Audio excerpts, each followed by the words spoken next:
ሰላም ጤና ይስጥልኝ ውድ የኮንዞም ቤተሰቦች እንዴት ናችሁ? የዛሬው ክላሳችን ተጀምሯል። የዛሬው ክላሳችን የሚሆነው ማይክሮ ኢኮኖሚክስ 1 ቻፕተር 3 ቲዎሪ ኦፍ ፕሮዳክሽን ሌሰን 2 ይሆናል። ባለፈው በሌሰን 1 ከፕሮዳክሽን ፈንክሽን ከስቴጅስ ኦፍ ፕሮዳክሽን ኤንድ የመሳሰሉትን በጥልቀት ለማየት ሞክረናል። ከዛ በመቀጠል ደግሞ ዛሬ እናያለን ማለት ነው። የኮንዞም ዩቲዩብ ቻናል ቤተሰብ ያሆናችሁ ሰብስክራይብ ማድረግ ቤተሰብ እንድትሆኑ እየጠየቁ ቤተሰብ ናችሁ ደግሞ የደወል ምልክቷን በተጫኑ በየቀኑ የመለቃቸው ቪዲዮዎች በፍጥነት ይደርሷችኋል። ለሌሎች እንዲደርስ ሼር ብታደርጉ ደስ ይለኛል። ቪዲዮውን ከወዳችሁት ላይክ አድርጉት። ጥያቄ አስተያየት ካላችሁ ደግሞ ኮሜንት ሴክሽን ስልኬን ወይም ኢሜይልን በመጠቀም ልታደርሱ ትችላላችሁ። በጥያቄያችሁ መሰረት ወደ እናንተ የማደርስ ይሆናል። እንድሰራላችሁ የምትፈልጉት ነገር ካለም ኮሜንት አድርጉኝ፣ እሰራላችኋለሁ ማለት ነው። ይህን ካልን ቀጥታ ወደ ዕለቱ ክላስ እንገባለን። የዛሬው ክላስ የሚሆነው ፕሮዳክሽን ዊዝ ቱ ቬሪየብል ኢንፑትስ ወይም ሎንግ ራን ፕሮዳክሽን ነው። እንግዲህ ባለፈው እንደምታስታውሱት ፕሮዳክሽን ዊዝ ዋን ቬሪየብል ኢንፑት አይተናል። ዊዝ ዋን ቬሪየብል ኢንፑት ኤንድ ዊች ኢዝ ዘ ሾርት ራን ፕሮዳክሽን አይተናል። ዛሬ ደግሞ የምናየው ፕሮዳክሽን ዊዝ ቱ ቬሪየብል ወይም ሎንግ ራን ፕሮዳክሽን ነው ብለናል። ሶ ባለፈው ታስታውሱ ከሆነ ሎንግ ራን ፕሮዳክሽን ኢዝ ኤ ፕሮዳክሽን ፔሪድ ኢን ዊች ኦር inputs are variable and there is no fixed input ብለናል። in long run production there is no fixed input and all inputs are variable. So production with two variable occurs in the long run when all inputs are variable and both capital and labor can be adjusted to change output. እንግዲህ በሎንግ ራን ፕሮዳክሽን ጊዜ ካፒታልም ሌበርም ምን መሆን ይችላሉ? አጀስት መሆን ይችላሉ። ለምን? አውትፑትን ለመለወጥ። Production is not limited by fixed factors unlike the short run, but in the short run when the firm wants to adjust output or change output, the possibility to increase or decrease output is rests upon the fixed inputs. But in the long run production function, the firm has the option to change either capital or labor, and production is not limited by fixed factors unlike in the short run. So the production function is expressed as Q is the function of labor and capital, where Q is output, L is labor, and capital K is capital. If you remember in the lesson 1, when we see the production function Q is equal to K was a bar. That means that implies that capital is fixed in the short run, but in the long run both capital and labor are variable and the firm can adjust it. This framework allows firms to study optimal combination of inputs to maximize production efficiently. ስለዚህ የፕሮዳክሽን ፈንክሽን ኦፍ ዘ ሎንግ ራን Q is equal to FLK where ሁለቱም ቬሪየብል ሲሆኑ ማለት ነው። ሎንግ ራን ፕሮዳክሽን ፈንክሽንን የምናይበት አይዞኮንት አናሊሲስ ይባላል። አይዞኮንት አናላይሲስ ኦፍ ፕሮዳክሽን ይባላል። in the long run all inputs are variable. So an isoquant or isoproduct is a curve showing all combination of capital K and labor L that produces the same level of output. Isoquant ምንድን ነው? is a curve ነው። ምን ያሳያል? all possible combinations of capital and labor that produces the same level of output. Along the isoquant, the maximum achievable production remains constant. isoquant ላይ maximum achievable production ምንድን ነው? ኮንስታንት ነው። so the purpose of the isoquant or isoproduct analysis is that one, it helps firms to analyze the long run production choice and shows substitution between labor and capital while maintaining output. isoquant ሁለት ጥቅም ነው ያለው ሲምፕሊ። አንደኛ ሎንግ ራን ፕሮዳክሽን ቾይዝን ፈርሞች አናላይዝ እንዲያደርጉ ያስችላል። ሁለተኛ ደግሞ substitution between labor and capital while maintaining output, the same output ያሳያል። so ከአይዲያው ምንድነው? isoquants are the long run counterpart of short run production curve, replacing total product, average product and marginal product analysis when all inputs vary. በሾርት ራን ጊዜ ፕሮዳክሽንን ምን ነበር የምናደርገው? የቶታል ፕሮዳክትን የአቨሬጅ ፕሮዳክት እና የማርጂናል ፕሮዳክትን ከርቭ ያየን ነበረ። ነገር ግን በሎንግ ራን ከሆነ ጊዜ ሁሉም since all factor inputs are variable and we can adjust them and the long run counterpart ምን ይሆናል ማለት ነው? isoquant ይሆናል ማለት ነው። isoquant ራሱ የሆነ ጸባዮች አሉት። isoquant has their own distinctive characteristics. So when we see the characteristics of the isoquant, isoquants are negatively sloped. isocont negative sloped ናቸው when one input increase the other must be decreased to maintain the same output isocont curve negative slope ነው ምክንያቱም when we try to increase the amount of labor we have to decrease the amount of capital to maintain the same level of output and isocont higher isocont represents higher output curves farther from the origin indicate larger output level it is simple when we move far away from the origin we will get the higher isocont and that higher isocont represents higher output simply curves from the origin indicate larger output level and isoconts do not intersect each other by no means isoconts do not intersect each other two isoconts cannot cross this would imply same output from different levels of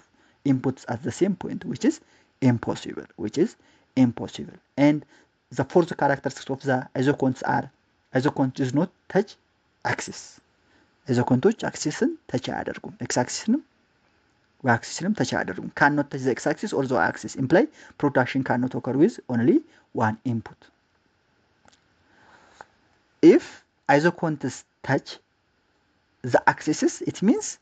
production can occur in one input but in reality production cannot occur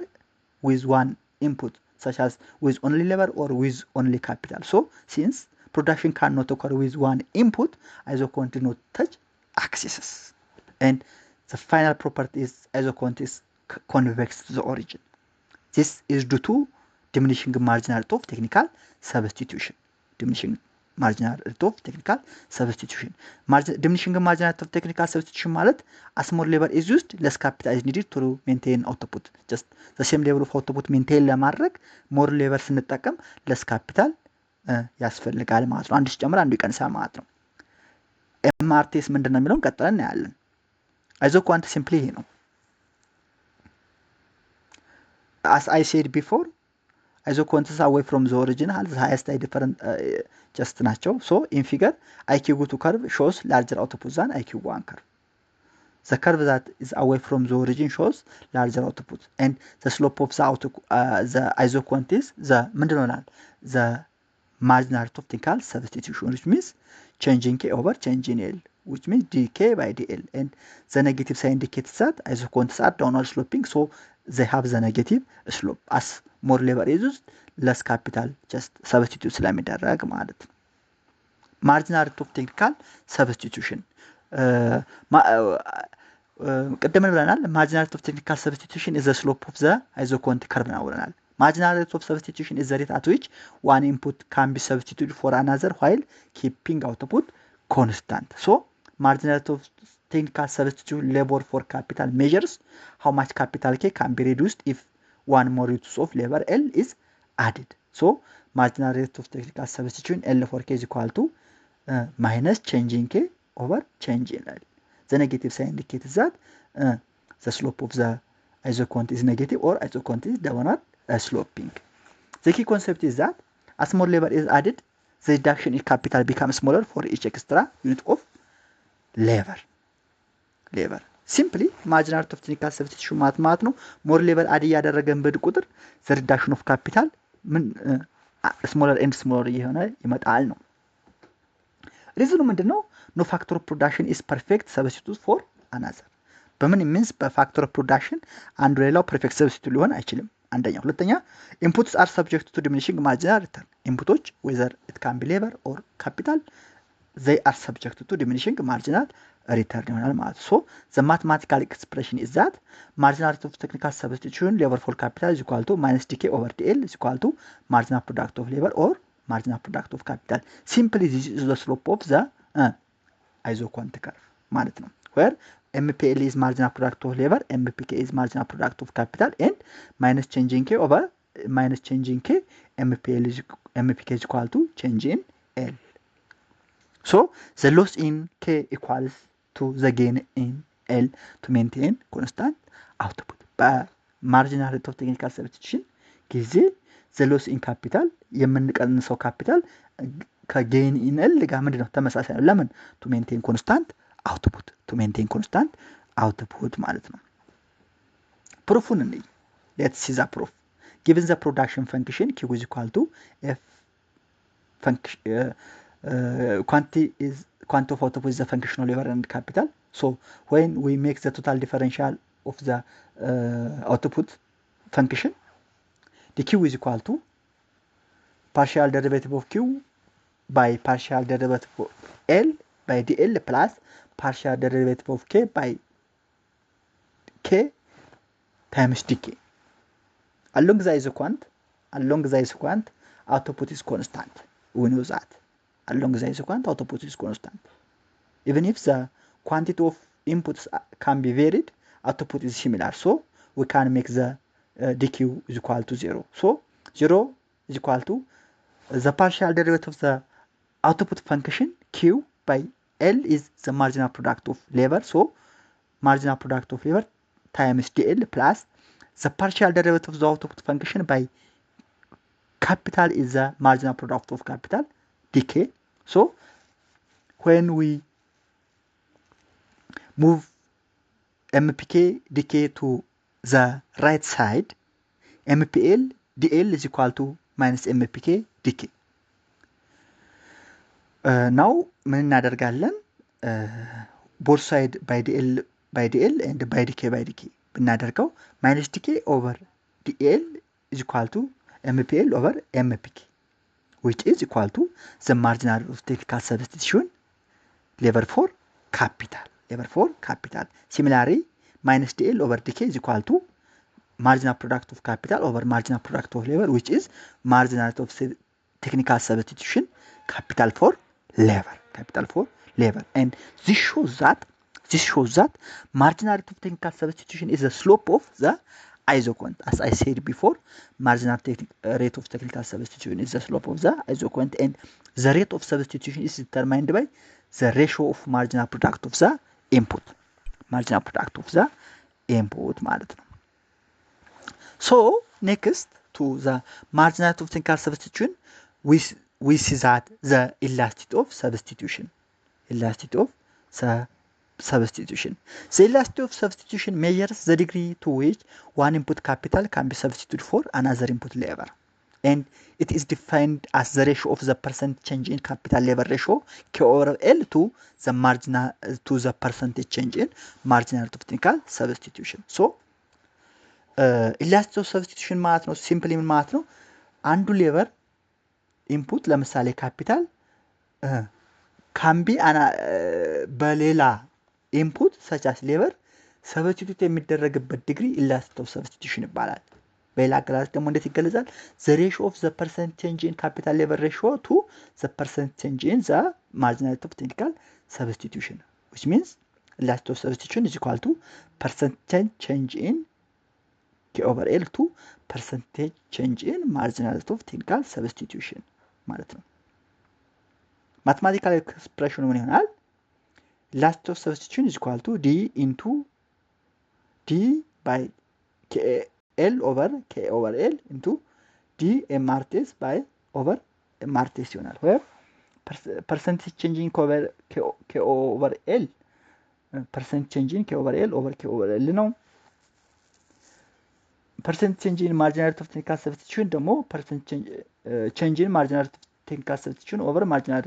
rate of technical substitution ነው። so dk over L by k over L is equal to d mRTS over mRTS ይሆናል። ይሄን ሲምፕሊፋይ ስናደርገው ሲምፕሊ elasticity of substitution is equal to dk over L by d first differential ማለት ነው of the marginal rate of technical substitution times mRTS over k over L ይሆናል ማለት ነው።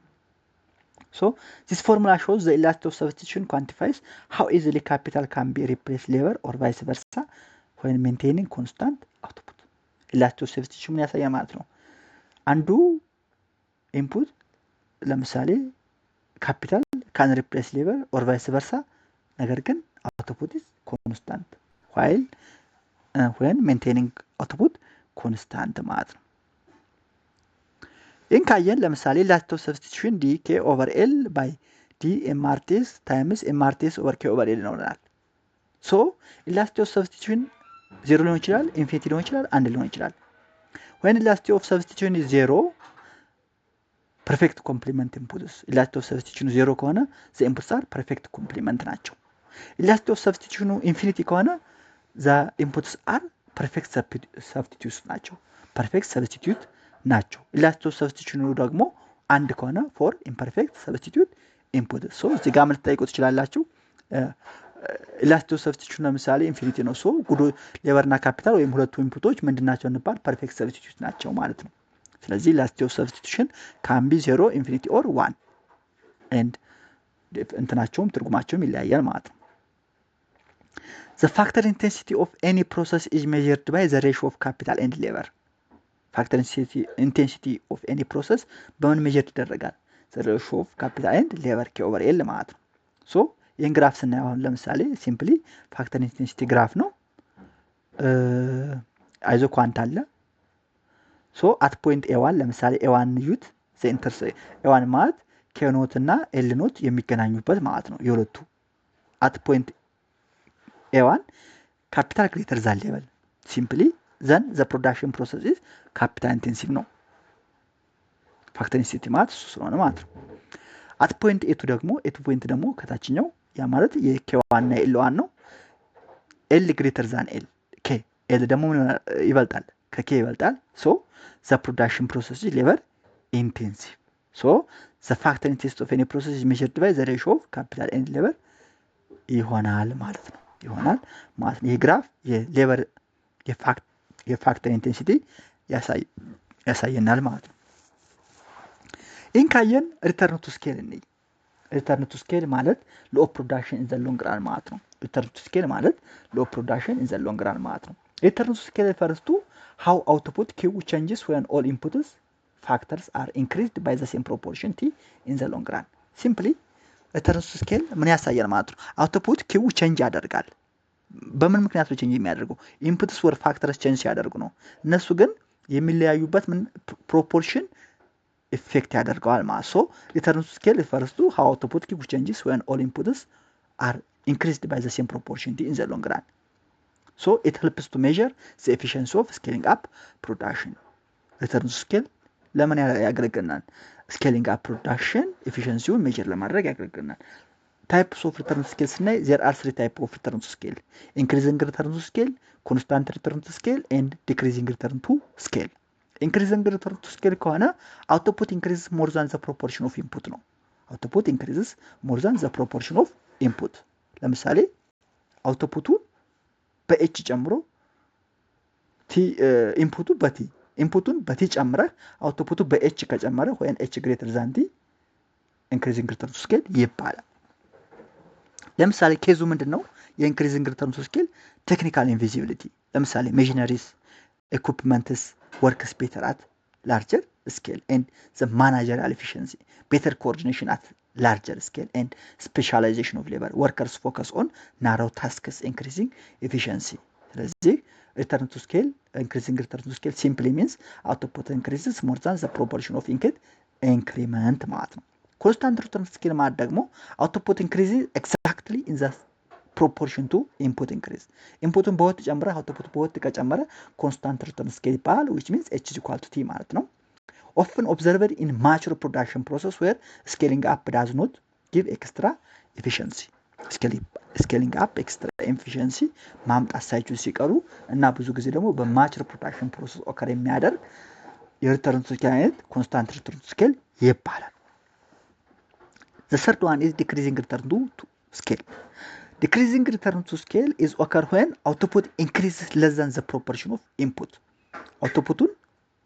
ኢንፑቱን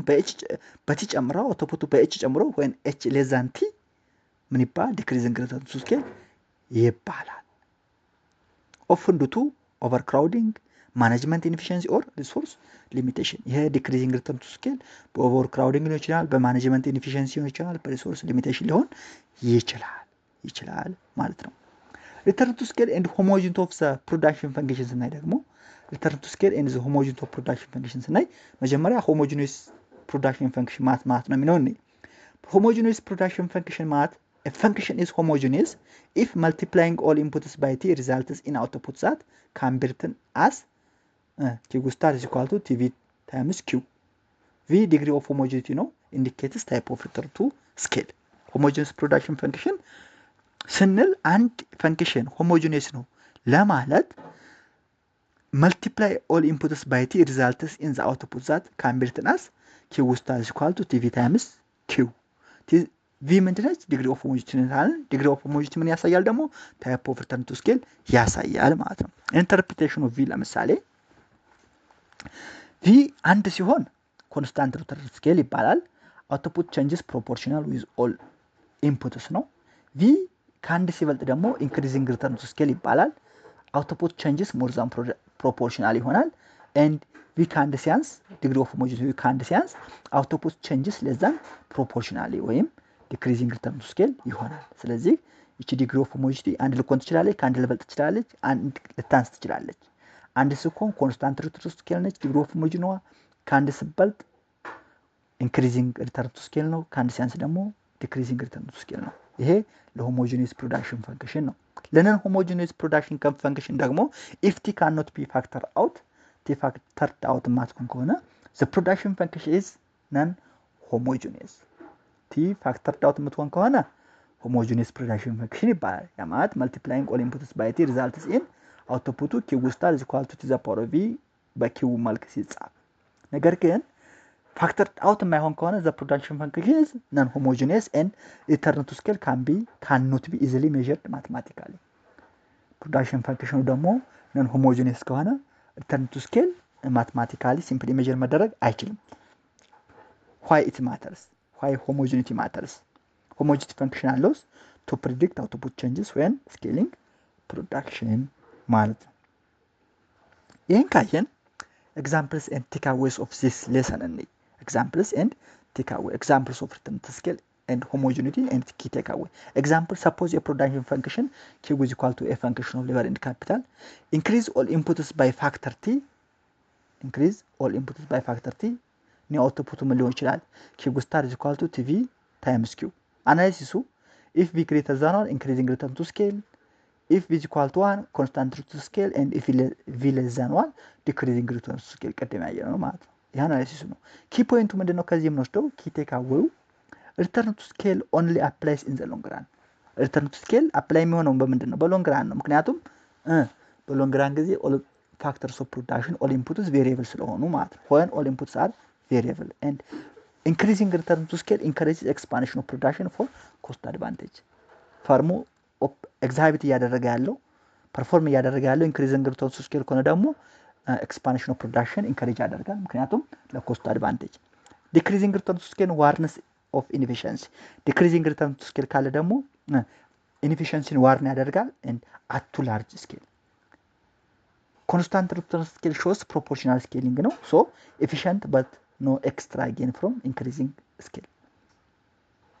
so በዚሁ የዛሬው ለሰን እናጠናቃለን የኮንዞኖች ቻናል ቤተሰብ ሆናችሁ ሰብስክራይብ ማድረግ ቤተሰብ እንድትሆኑ በአክብሮት ጠይቃለሁ ቤተሰብ ሆናችሁ ደግሞ የደወል ምልክቱን በተጫኑ በየቀኑ የምለቃችሁ ቪዲዮ በፍጥነት ይደርሳችኋል ጥያቄ አስተያየት ካላችሁ ኮሜንት ሴክሽን አስቀምጡ ሌሎች እንደርስ ሼር አድርጉልኝ በዚሁ እናጠናቃለን ሰላም ሁኑ